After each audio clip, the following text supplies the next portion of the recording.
આ કળિયુગ એટલે 80-85% વેરવાળું.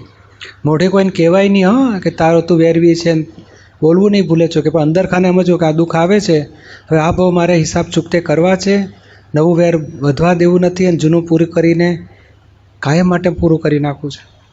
તો આ જો આપણું લક્ષ્યમાં હોય કે આ વેર મારે આ જીવન વેરથી છૂટવા હિસાબ પૂરા કરવા માટે થયું છે, તો નવું વેર બંધાશે નહીં અને પૂરું ક્ષમતાપૂર્વક જૂનું પૂરું પણ થઈ જશે.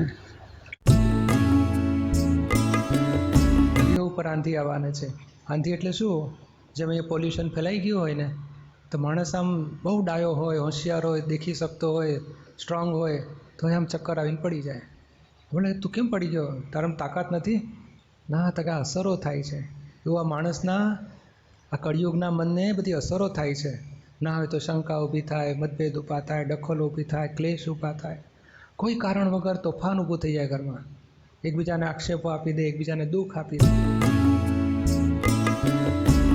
આ માણસને વિશ્વાસઘાત કરવાનું મન ઊભું થાય, દગા ફટકા કરવાનું ઊભું થાય, બધા ઊંધે રસ્તે ચડી જાય માણસો.